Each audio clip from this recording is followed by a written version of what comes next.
Hey, yo. Right back at it. TN, Talkin Nets, double A, your boy KM. We don't have that much time to waste because I got to be done at 3:30.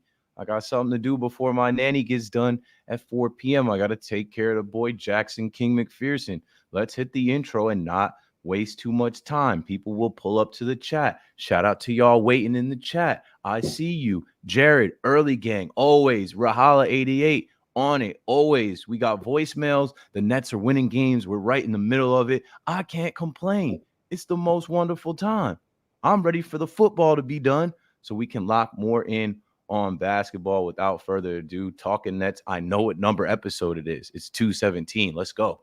We're doing that Brooklyn Nets talk right here on Talkin Nets. Brooklyn, we go hard. Go hard. Talkin Nets. Hosted by Keith McPherson.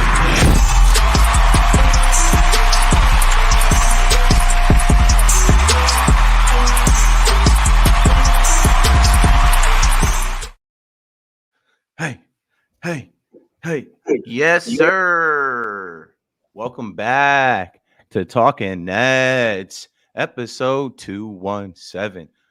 On the way to 250 at some point. By the end of the year, I think we'll get to 250. What's up, everybody? Keep McPherson coming right back in. My boy Double A, Alex, holding me down as well. Alex, how you feeling, bro? Welcome in. Yeah, West Coast trip coming up, so let's see how that goes. That was the first thing on my mind, too. Hold on, we'll get there. Hold on, we'll get there. Hold on, we'll get there. Hold on, we'll get there. Let's see how they're doing in the chat, though. I already shout out Rahala. Rahala say, yo, Nets world, we lit, baby. We are lit. The Nets win games. They win games at home. We're going to talk about 3, maybe 4 games that still pain me right now from this early part of the season. I think that's where I want to start first, about how you can't lose these close games because our record would be better than it is right now. We'd be higher up right now if we closed like 3 of these games early on in the season. But whatever, positivity. Talking Nets, big respect. You already know we're still out here. Jared, we said what's up to Jared right away. Hey, Keith and Alex.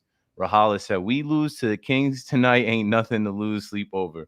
We'll get there. We're going to talk about the games that we won. We'll talk about the games coming up. We'll talk about how you're feeling about the team.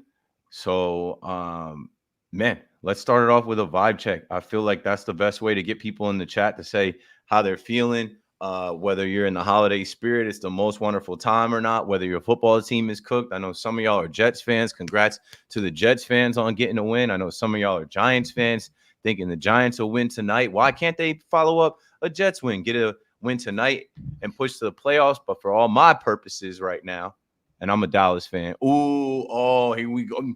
You like the Cowgirls? You're a Dallas fan. I can't stand Keith. He's a Nets, Cowboys, Devils, and Yankees fan, bro. It doesn't make any sense. Yeah, I'm doing good off of the Cowboys game last night. I fell asleep on the end of the game. I still got to go back and watch it. But yeah, we're here to talk hoops. Shout out to everybody. BX Rep 19 says in 5, 4, 3, 2, and just kidding. We're not doing that. Starting over. Let's see. Jared says it would be even more frustrating losing to the Suns. I know, because you're thinking about 7:35 over there. Greg Stat with the year.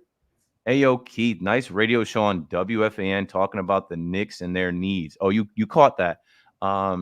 I mean, people aren't ready to talk basketball yet, but I mean, that's something that we'll speak on too. The Knicks right now, without Mitchell Robinson and Brunson getting nicked up at the end of that game, and I ended up talking about it on air a little bit, and I know this isn't Talking Knicks. I don't even know if Talking Knicks is still operating, but in this town, I can't wait till we get Knicks versus Nets. And when I look at this Nets schedule, it's not that far away. It's December 20th. So we are 9 days away from Knicks Nets in Brooklyn. And as of right now, Mitchell Robinson is going to miss a lot of time. And Jalen Brunson is questionable. Mitchell Robinson is out 8 to 10 weeks, so we will not see him. We'll see Hartenstein. And Jalen Brunson is questionable. I bet you he'll be ready in 9 days to play that game. But yeah, on WFAN, a diehard Knicks fan called in. And, sometimes they just want to check you. They just want to see if you're paying attention to both teams. Obviously, I'm watching the Nets, but I have to watch the Knicks too. And what I've said about the Knicks is like, bro, like last year was their chance. Last year, if they would have figured out how to knock off the Heat, who shouldn't have been in that position at all, last year was their chance. Now, this year, the same way they figured it out as a team, the league has figured you out as a team. The same way you have chemistry, the league has film on you and has watched you. And I feel like they have a lot of the same guy. They play a lot of guys, but how many guys do they play are game changers? How many of these guys for the Knicks do they consider superstars? Jalen Brunson, of course, because he can drop 40. But how many nights is he going out there? He dishing the ball, getting everybody else their shots, making them better. There's a lot of nights where he doesn't ever have double-digit assists. And then Julius Randle, I think Julius Randle in this next juncture, we saw him start off slow, heat up, and I think in this next juncture, you're going to see him try and play hero ball. RJ Barrett is the number 3 overall pick. Where is Ja Morant? Can we get Ja Morant back in the league? Zion and the Pels. I mean, when you look at RJ as a 3rd overall pick, at this point, he should be a star in the league, and he's not. He's a decent role player. But yeah, this is talking Nets, not talking Knicks. But of course, I have to watch the Knicks games because when I go on air, somebody is going to say something. And what I think is in the East, they ain't that much better than the Nets. That's a perfect opportunity to go to the standings right now. Boom. So, man, I wish I took this a little smaller so you could see it better. Let's see. Either way, in the Eastern Conference, what I want you to really look at is 7, 8, 9. Like, look right there with even a little bit higher because the Pacers just got knocked off by LeBron and AD. We'll talk about the in-season tournament too now that that's over. The Pacers made a great run, but ultimately the NBA, they want LeBron and the Lakers and a marquee brand and, the biggest name in their sport to win it, and they did. But the Pacers made a run. They're 12-8. The Cleveland Cavs are right there at 13-9. They've just played more games, and that's one of the games that the Nets should have won opening night where our record would be better. The New York Knicks are 12-9. Your Brooklyn Nets are 12-9. Miami Heat, who were in the Eastern Conference Finals last year, 12-10. The Atlanta Hawks, who are identically mid to the Brooklyn Nets. If you watch that game, what was there, 43 lead changes in that game? That game was so close, and I felt like it was eerily similar to the last Nets game in Atlanta. Mikal Bridges wanted that one, but I show you the standings to say it's the title of this episode. We're in it, and I hear y'all calling the voicemail right now. We're in it. Like, the Nets are winning games, and when you look at the standings, they're right in the thick of it, right in the middle of it. And let me show you, obviously, the last few games we played, like handling business at home against the Magic, I love because the Magic have been smacking people in Orlando, and they're one of the top teams. Like, as I show you the standings, they're still holding there with 15 wins is number 2. But when you go to our last few games, right? Okay, we lost to the Heat. We lost to the Sixers, that back-to-back stretch. And then we had 3 losses in a row. Remember the podcast we had where I'm like, Nets need a win tonight, can't lose 3 in a row? Whatever, there's hella games. So they lose 3 in a row there, but then they go on to beat the Heat. Yeah, I know we played the B squad, whatever. I'll take the win. They beat the Heat. They beat the Bulls. They beat the Raptors.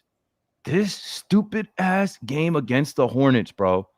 That game is one that I just can't get out of my mind. It just did not need to happen. They just, I don't know what they were thinking that game. I know how the end of the game played out, whatever. Losing to the Hornets 129-128 at home, that one's going to burn for a little while because they should be better. Magic, like I said, smack them when they come to Brooklyn. And then you go down to Atlanta, you win again. Or you play in Atlanta again and you get the win. Mikal Bridges gets his first win in Atlanta. Wizards, no problem handling them. Then you go out west to face the Nuggets. The Nets have won what? 6 out of their last 7 games. 1, 2, 3, 4, 5, 6. 6 out of their last 7 games. They should be 7-0 in their last 7 games. Alex, what do you say to all of that? Yeah, I mean, a lot of people are saying that our record should be better than what it is right now, which is 12-9. I mean, yes, but at the same time, there were a couple games where we could have definitely easily lost. There was the first Miami game where we came back down. from like 16. Armani Brooks went off that game, and like that was kind of just like unfathomable. Then we had like the first Wizard game we were played. If we played anyone else, we probably would have lost. We were terrible. That Bulls game with Ben Simmons at the end. What did he have? Like an illegal screen or something stupid like that at the end of the game? We almost got then. I think the refs missed a couple calls, honestly, at the end of the game, and that went our favor. And then there was obviously the second Bulls game where we were down by 20, and then we just went off 3-point wise. So I mean, like, there's some games that we got away. It balances out. That's a great take, Alex. That's great. So I mean, obviously the first two kind of sucked, but I mean, yeah, you can make a legit argument that we could have easily been on an 8-game winning streak with the close losses against the Hornets and the Hawks. But I'm looking at like the depth of this team, and it's actually looking, again, like there was a couple guys that I was slandering early on in the season, Dennis Smith Jr. and Day'Ron Sharpe, and they've looked good. Day'Ron Sharpe looking like a actually decent backup big, and Dennis Smith Jr. A pest on defense, and I just don't want him to take like ill-advised shots like on offense. As long as he does his work on defense, like he that's actually part of the experience. That's why we even have Dennis Smith Jr. on this team. Yeah, because he was our priority signing apparently. Like, you saw Mikal Bridges after the game basically say they asked him about him, and he co-signed him. Like, he's a dog. But I mean, I like what Mikal said. He wants winners on the team, and I think he co-signed on that, like you said. And I mean, this is going to be a tough test, the West Coast trip, and we'll go over it. Yeah, we'll get there. But let's go to you in the chat. Appreciate everybody pulling up. My boy Rahala said, what did Rahala say in the chat? He said, there was a Talkin Knicks. Yeah, once upon a time, there was Talkin Knicks before there was a Talkin Nets. And I just went and looked at their Twitter. They have a tweet that went out on December 8th. So I guess they're still tweeting and covering the Knicks, but I don't think. Oh yeah, they're even putting up video highlights. They're still keeping that Twitter active for 6,000 followers, but I don't think they actively do the podcast because, I mean, let's connect the dots here, folks. John Boy Media is a baseball brand. When they originally started, they had Talkin Knicks, Talkin Nets. Talkin Nets took off a lot more than Talkin Knicks, but as they took off and expanded, they don't really do basketball. Go to John Boy Media Forward Hoops. They have John Boy Media Football, but John Boy himself couldn't tell you anything about the NBA and basketball. So Talkin Knicks that had, I think, BBD, Jake, and some other people, they no longer exist. But yeah, Nets World. Let's see. I still don't trust Jacques Vaughn. I still don't trust the Jacques Vaughn, but I reserve my judgment before All-Star break. I mean, it is what it is. I think at this point, you know what to expect from him. You know what you're getting from him. Oh, I didn't even notice that. They throwing money in the chat. D-Rock $5 said, we can only close tight games if Jacques Vaughn trashes his philosophy of helping from one pass away. Next 7 games is a major litmus test. Win 5 out of 7. Now that's probably where we're going to start talking about what's coming up, because that's 100% like spot on. As we're talking about, Jacques Vaughn and trusting Jacques Vaughn, late in these games when certain guys aren't on the floor and certain lineups are out there, whether guys are hurt or healthy, you kind of know what you're getting at this point. You have no choice but to trust Jacques Vaughn, and it's not a mystery. The mystery is, will we pull it off or will we catch the L? Find out next time on Basketball Z. What do you think about Jacques Vaughn? What do you think about the rotations and, when it gets late in games, closing these games out? Like, the Nets are rebounding this year, and I clearly can see that has been a focus. For years, the Nets couldn't rebound, and it's not like we have like one dominant guy like a Mitchell Robinson or a Julius Randle that gets all the boards. They're doing it together in the paint. I mean, we had that game that just passed with it was the Atlanta game with Day'Ron and Claxton both having a double-double. It was the Wizards game. But yeah, Alex, what do you think about Jacques Vaughn, his rotations, closing games out, and just replying to what D-Rock said? Appreciate the $5. Yeah, I mean the closing of the games or just closing of quarters in general has just been a struggle. I think I said it before in a different episode, saying like we basically play 10 minutes a quarter because the last 2 minutes we somehow give up runs, and but it was very refreshing to see Mikhail hit that game winner. I thought we were gonna lose, to be honest. I thought that Trae Young dagger was gonna be it. But I was happy to be wrong because there has been times where Mikhail had a couple shots to win the game. A couple times last year as well, and this year we had like a couple. The Cavs game with Cam Thomas as well. We need to figure out who our closer is going to be. I don't know who the main guy is. I actually like Dinwiddie in his first stint. He was really clutch for us in a few games. He can do some stuff. Cam Thomas hit a game winner against the Spurs in his rookie season. And now Mikhail's coming along. So yeah, the rotations and then the rotations. It's coming along. There's not a lot of injuries now. I mean, we know that Ben Simmons is out, but now like just Lonnie Walker, he's going to miss the West Coast trip. I don't know. Is Dennis Smith Jr. traveling with the team? I know Lonnie Walker isn't, but I don't know if Dennis Smith Jr. is traveling with the team because he's out for tonight's game. So we'll see what the rotation will look like. It'll probably be something like Dorian Finney-Smith, Royce O'Neal, and Day'Ron Sharpe off the bench. We'll probably Trenton Walford probably get some minutes. And it was really cool to see what the guys were talking about. Harry Giles, he got some minutes against the Wizards as well. They have a next man up mentality, and that's good to see. So here is the well, actually, let's go back. You were talking about the Hawks game. Mikal Bridges had 32 points in that game. Big plays down the stretch. Iron Man Mikal Bridges plays every single game, plays hard. You could tell that the Twins wanted that win. Like you said, you thought that Trae Young and those guys were going to be able to close it out. It was very similar to the first time when they got us. Nah, we figured it out. Dorian Finney-Smith, I mean, for what he is, when his shot is on, it's on. It helps out big time. Dennis Smith Jr., quick hands, steals, tenacity on defense. Probably wants to be more of a shot maker than he really is, but whatever. On a night where, Cam Thomas plays 27 minutes, only has 6 points, other guys got to step up. Now Cam Thomas has his respect out there. Now they're looking at Cam Thomas when they look at the Nets and they're saying, let's neutralize him. Spencer Dinwiddie, I'm not mad at what Spencer is in the absence of Ben Simmons right now. Spencer is adaptable. He's doing what he can. I mean, from that to this, the next game, the Wizards game, he had 14 assists and a big shot. Mikal Bridges with 21 in the Wizards game. Biggest thing for me, like I just said, was in that game, you get Claxton going for 13 points, 15 rebounds, and then you get Day'Ron Sharpe going for 15 points, 11 rebounds.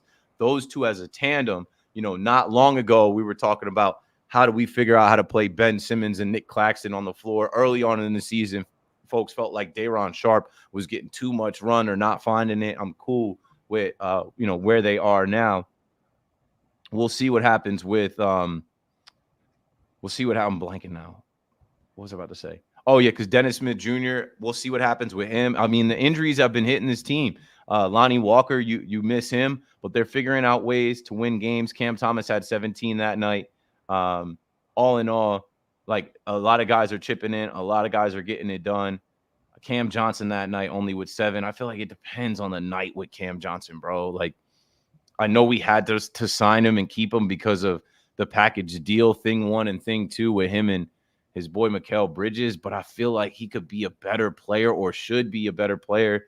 I feel like I saw glimpses of it with the Suns. Like, remember when they were playing the Knicks and I think Julius Randle poked the bear? He turned it on that night. He has it in him, but it's just not a consistent every night thing. All right, before we start to look forward, because I got to wrap this up by 3:30. Let's hit the chat again. Slizzy says, I don't think the sudden chatter about the Nets trying to make a trade splash, or I don't like the sudden chatter about the Nets trying to make a trade splash. Let them cook. They're playing good basketball and are fun to watch. I second that. People have called the radio station like, yo, who should the Nets get, Keith? And I'm like, I don't know. And like right now I'm cool with what they have. They have picks, and I think lurking in the background is Sean Marks waiting for his time. But I don't want actually now. Like I'm looking at the Bulls and everybody's talking about Zach LaVine and DeMar DeRozan. I don't want those kind of guys. I don't want them added to this team. Keep going with what you got. What do you think about the trade chatter? It never stops in the Nets world. The trade machine is going 24/7, 365. Yeah, I mean, it's always going to happen. But I said earlier in the season that maybe we should get a big package for Dinwiddie before the deadline. Now I'm sort of leaning towards Royce O'Neal, probably just because we have a lot of guys like him. And I think we can get a first-round pick for him. And I think a lot of contenders will probably try and get a guy like him. And I feel like we can just fill that void if he were to be gone. So I'd actually keep Dinwiddie till the end. Did I hear that the Mavs wanted Dorian Finney-Smith back? Yeah, there are murmurs, but I just can't see that happening again. It's just I don't know if the contractually it would work or what they would give us. Jared says the Nets should be 16-4. I feel you, but like Alex pointed out, hey, some of them other games go the other way. It is what it is. You can't really, say all of them they should have won. They win some, they lose some, but that's going to be a major sticking point as we get deeper in the season because I think they're going to be on the cusp of the play-in playoffs. I think they're when I'm looking at the East right now, I don't think that they're missing the play-in. Like I don't think they're missing. I think they're going to be able to compete and be on the cusp of play-in playoff team. But they just got to keep going and stay healthy. Let's see. Cannot forget Alex. Shout out to Alex. Respect his depth, insight about the Nets. Appreciate that, Greg, because some people pull up and they act like they don't know the boy. They act like they ain't never seen him now. He was producer last year. He's co-host this year. Get familiar with the guy. He works at WFA and Audacy with me, and he's the co-host of Talkin Nets. Y'all got to just read. You see, like, right in the corner, it says his whole name right there. I just saw a comment. Just wanted to shout out Greg just put in the comments talking about Vince Carter calling the first game with Iron Eagle, which was fun to see. Gave him a small tribute, which was nice to see, and a standing ovation, and that was really cool. Yeah, I loved it. That night I went to WFAN wearing my Vince Carter jersey. It's funny. I just saw a comment. Some girl was like, "Is that a Richard Jefferson jersey?" I'm like, "Look at the number, bro. What are you talking about?"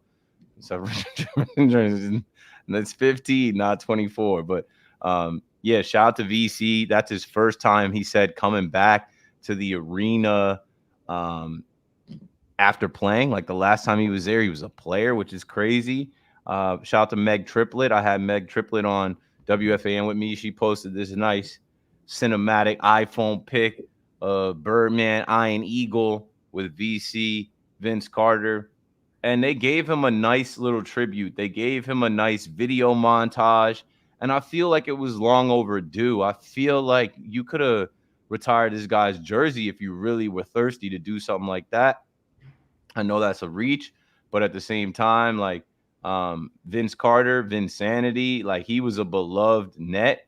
And if you wanted to do a Vince Carter night, we've been talking on Talkin Nets about a Vince Carter night since Talkin Nets started. So it was just good to see him back in the building. Good to see them just have him be a part of the legacy, have him be a part of the fold. I know he played for a bunch of teams, but he's a broadcaster. And I know he was on NBA Today last year for a little while. And I guess he didn't renew over there because they got Perk and they got JJ Redick and they got Richard Jefferson. They got enough NBA players, Malika Andrews over there. But I like the look, and I didn't think he was bad. It wasn't like I was raving about him on the call. The little bit that I heard, because I ended up driving in to the city and I was listening to Capper and Carino, as I do a lot on Brooklyn Nets radio. But shout out to Vince getting on the call. I hope that they do more with VC and the Yes Network. Yeah, it would be kind of chaos if RJ joined the crew, like him and VC together. I feel like that would just be absolute chaos. That's a good idea, though. Just Put them two together. They'd be cutting up, though. That'd be too much comedy. They'd be clowning there. Let's see. Chat before we look forward at this West Coast trip. Coming up, Dayron getting some love. Jared, I like how Dayron Sharp is playing so far. Greg said, I believed in him since he got drafted in 21. You heard me when he got drafted. I'm like, if Roy Williams is saying that he thinks you're going to be a Hall of Famer, speaking of Vince Carter, who played for Roy Williams in UNC, or did he not play for Roy Williams at UNC? I think Vince might have been there before Roy Williams. Vince Carter, Tar Heels coach. I think he did. I think it was. He played under Dean Smith for Okay. 3 years, and then Bill Guthridge. Yeah, so I was right on that. Sports brain. I'm like, hold on. I think Vince was there before Roy Williams came in. But Roy Williams says he thinks that Day'Ron Sharpe has the talent to be an NBA legend. So I guess we're starting to crack the surface of it. Let's see, bro. Day'Ron is not only our backup big, he just made Clax trade bait for that. Nah, not yet. For that perfect star. I'm not ready to trade Clax just yet. Nets right where we expected them to be, and that's with losing some heartbreakers. Yeah, all in all, I can't be mad. Should have beaten the Hawks twice at Atlanta, right? And Nets should be 15-6 on the second game against the Hawks, right? So that's what I was saying after the Hawks game. I'm like, I think I tweeted out, they are identically mid. Like the fact that there was 43 lead changes, I think they said that had never been done or something like that, not in a crazy amount of years. It's just back and forth, back and forth, back and forth. Let's see. I saw Will Simmons was in here. Yep. What up, Will? Will says, what up, fellas? Just got off work. Perfect timing. Nets family, what up? Young Black, what up? There was one more I wanted to see before we hit the future. That shot Miguel did in the Hawks game was a KD type of shot. I mean, he's got a lot of the KD mid-range stuff in his bag. He said KD was his favorite player. And when we saw him last year, we were like, yo, some of them moves look similar. We've seen that before. Trae Young was fined $25,000 for inappropriate comment on the ref, in which the ref, for the record, deserved. Yeah, well, that's going to happen. It's happening in the NFL. It's happening in the NBA. You can't call out the refs, right or wrong, whatever. You can't call them out. All right, let's see. And some love. VC over RJ. VC dunk all over Alonzo Mourning. Classic. Yeah, that was in the montage. Vince Carter with Iron Eagle Friday night was good. Yeah, it's a good change of pace. Shout out to Sarah Kusta. Shout out to Noah Eagle. But yeah, give me some more Vince Carter. All right, so let's lock in, man. You know, you got to stay up late at night if you get off work or whatever. I'm up every night anyway. These games actually work better for me because, like I told y'all, for my job, I have to watch the Knicks play. So, like, that's the worst. Like, I want to watch the Nets, but I got to keep eyes on both games to be able to talk about both. But if the Knicks are playing in Eastern Standard Time and the Nets are playing out West, as we have coming up, I can watch the Nets as a standalone. And I think it changes my my work schedule too. So coming up, we've got Sacramento, Phoenix, Denver, Golden State. This is not going to be easy at all. It's not going to be easy at all. Going back. So they go to Sacktown to face the Kings. They're no slouch. The Suns, they're no slouch. The Nuggets are the world champions. The Golden State Warriors, you know their pedigree. I'm not predicting anything. I know D-Rock said win the next 5 out of 7. I don't know. I can't latch on to I don't know. I will be pleased if they shock the world, if they win some of these games. What I will say is after that, there's a stretch of facing the Jazz, the Knicks, the Pistons back-to-back, the Wizards. The Nets will be fine. Survive this West Coast trip, and they're going to be fine the rest of this month. And then, you know, the old saying, basketball doesn't really start till Christmas Day. Like, get to Christmas Day without a big losing streak or without losing more games than you win, and we're going to hold because the East right now is very tight. There are a bunch of teams just 1 or 2 games away from each other in the standings. What do you think about our chances going up against, let's see, the Sacramento Kings, who are 12-8? They're holding in 6th place. The Phoenix Suns are 12-10, right under them in 7th place. The Denver Nuggets are 14-9 in 4th place, and the Golden State Warriors are 10-12 in the 11th spot in the West. Yeah, I think the Warriors and Jazz games we should win, or our best chance to win. I know the Nuggets have been struggling the past week because like Jokic had a couple bad shooting nights, but I think when they're at home, they're just they've only lost once this season, so it's going to be insanely tough. I think we actually beat them last year at Denver. So maybe we could try to repeat that, but I doubt it. The two teams that are going to be the toughest test, or at least like on the same level as us, is tonight against the Kings and the Suns, with probably Bradley Beal back because he's playing tomorrow night as well. First, or for the big three to play together for the first time. I think that the Kings game is going to be very fun to watch. We kept it competitive when they came here. I think now we have more continuity. So I think 3-2 is something we should aim for. I think I would take that. 5 out of the 7. I mean that would be amazing. But I just checked what the 2 games after this 5-game stretches, and it's the Knicks and Denver. So it's going to be tough. Let's just stick to these 5 games. I think it'll be 3-2. Just don't build a losing streak. To me, a streak is 3. Back-to-back losses isn't a streak, in my opinion, in sports. You're streaking when you hit 3. Don't lose 3 in a row and survive the West Coast trip. Enjoy being out west. Then we'll take a look at, obviously we just went through those because of the graphic, but there's more than that. So, boom. I don't have included the Kings game, but it's there. Let me move this banner.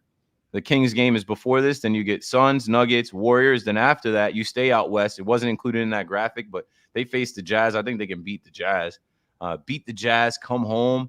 Everybody welcome you home from the West Coast trip. You face the Knicks, knock them off. They won't have Mitchell Robinson. We don't know if Jalen Brunson is going to make his foot ankle situation better or worse. Then they got the Nuggets, who they already faced out west, coming back home. So maybe they can get them on the, swing to New York. Pistons right there, where I just seen in the chat. I think Jared was like, we can't lose to the Pistons. Or, bro, we cannot lose to the Pistons. No one is planning on it. So back-to-back games with the Pistons, the, road and away series. And then you got the Bucks. But then you got the friendly Wizards, the Thunder, the Pelicans, as we end this year going into next year. All right, as we end this podcast, man, I got to hit the voicemail. Let's see here. I think we have a few voicemails. I probably should have started the voicemails earlier because I got to get out. But I always want to make sure I get you guys on. Let's see. I think we have 3. Okay, no, we have 2 because somebody called and left a voicemail twice. It happens. Your first take might not be good. You need a second take. I'll play the second one.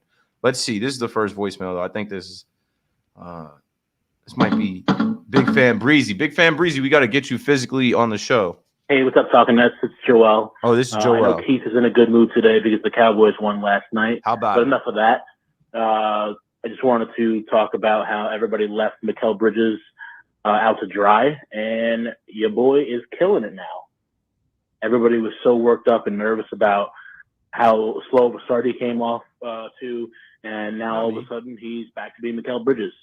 Nets Twitter needs to calm down with all these trade proposals, trading away all our futures for guys like Kyle Kuzma and Jeremy Grant. Other than that, continue to do what you guys do. Love the show as always. Talk to you soon. Bye. Shout out to Joel, Bird's Eye View. I don't know if you're in the chat. Yeah. You know what it is? And I said the same thing on the air about Julius Randle. NBA fans, the NBA made this whole in-season tournament because they feel like fans are not locked in on the beginning games of the season before Christmas. I said I don't believe in that because people that watch the NBA, we're watching the opening night game. And then after opening night, we're watching League Pass. We're watching the rest of the league. We start watching the game. With that being said, fans overreact to the first month and a half, 2 months of the season. Like, these guys are hoopers.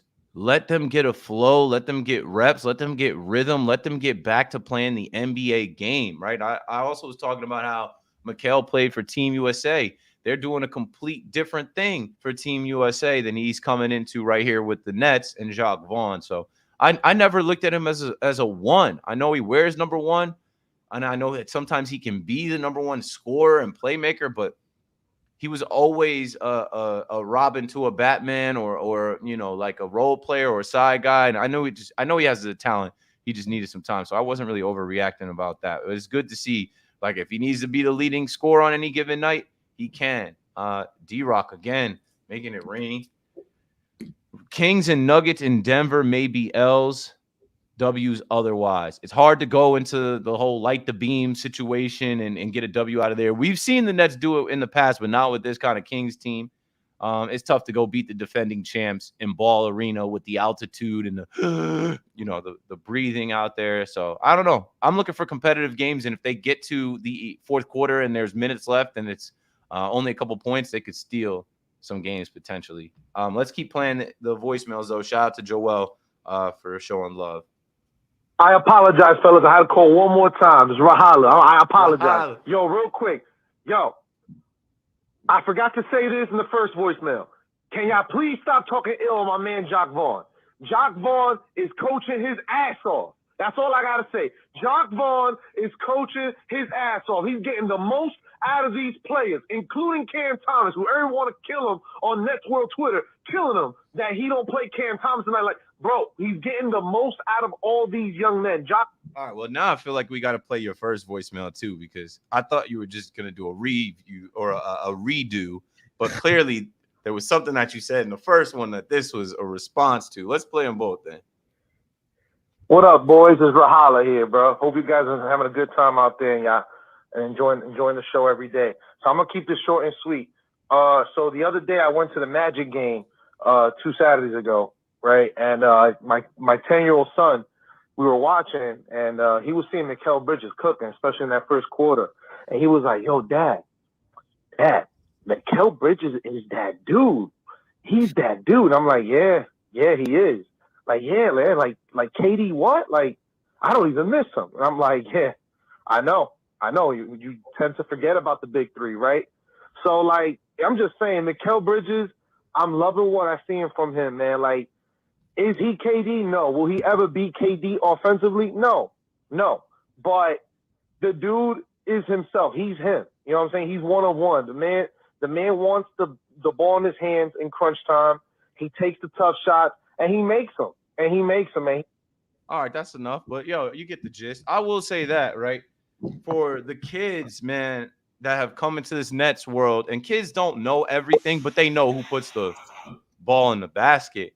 For the kids that felt like, damn, we lost KD, we lost Kyrie, I don't feel like this current Nets team leaves you feeling like we were left with absolutely nothing. We have some hoopers, we have some ball players, they're competitive, they're winning more games than they're losing.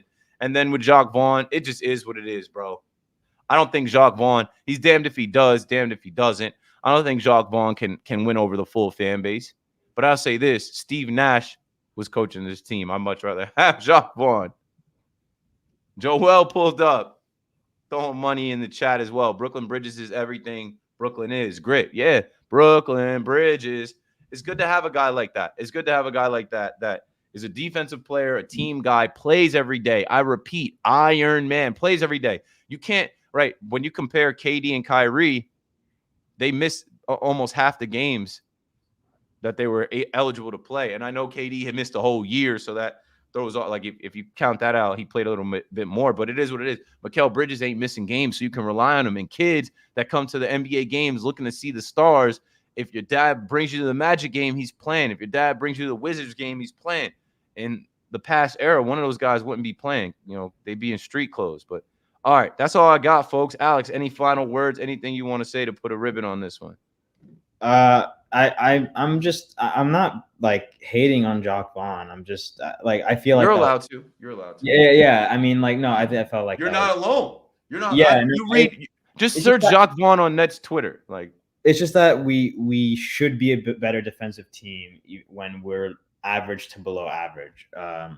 But yeah, I'd rather have him than Steve Nash. That's not even a question. Right. That's what I'm saying. Just think about where we were, bro. We were literally out there with Steve Nash trying to figure it out as his, like, come on, bro. Steve Nash had the superstars and the talent. And like Rahala just said, you don't really miss the big three. No, I don't. I barely saw them. How can you miss the big three? They played less than 20 games together. So to think that we got out of that time as Nets fans that was so hyped up and was so just polarizing and attention driven, and to think where we are now, where we're kind of flying under the radar, but we're winning games and we're developing some type of identity and team chemistry. I'll take that. All things considered, I'll take that. And I appreciate where we're at. Appreciate everybody in the chat again. Make sure you subscribe and hit like on your way out if you're not already subscribed. Follow Talkin Nets everywhere, Twitter, Instagram. I think we have a Twitch. No TikTok. I should get us on TikTok. Maybe I'll use my own TikTok. And yeah, we'll be back after the next couple of games. Appreciate y'all. That's it. Anything else in the chat? I mean, shout out everybody in the chat. Joel, Rahala, Jarrett, Greg, everybody that pulled up. Big fan. Breezy, I ain't see you, but I know you're usually in there. Will Simmons as well. Yeah, that's it. That's all I got. Alex, what you got? See you next time. Hold on. Joseph said, I don't understand the reason for in-league tournament, to be honest. I think it was an overwhelming success. I think it was a success. I think the NBA can only improve that. And I think that they're happy with what they did this last month or so to increase the eyes and attention. I bet you we hear some numbers on those games. And what they saw was their players actually hooping early on. What they saw was fan bases coming alive and wanting to win. And what they saw was they want Vegas to be a hub for the NBA. And now they actually have a tournament that will be played in NBA, be played in Vegas in the NBA moving forward. My friend Big Zoo from WFAN said it should just be called the NBA Cup and not the in-season tournament. I agree with that. We know it's in season. Like, you don't have to call it the in-season tournament. You don't have an out-of-season tournament. You don't have a national tournament. You have the NBA playoffs and then the finals. Just call this the NBA Cup. And I think they should add some type of incentive outside of the money. But congrats to LeBron. Of course, LeBron and AD. They got that Mickey Mouse ring, that Mickey Mouse 2020 bubble championship. Now they got the NBA Cup. The jokes write themselves. They probably won't win the finals this year. And people will just laugh at that. But, hey, put another – Michael Jordan never won the in-season tournament. Michael Jordan don't got no NBA Cup. All LeBron fans got another leg up in the MJ debate. All right, we're out of here, yo. That's all I got. Let's go Nets. Let's go Nets. Brooklyn.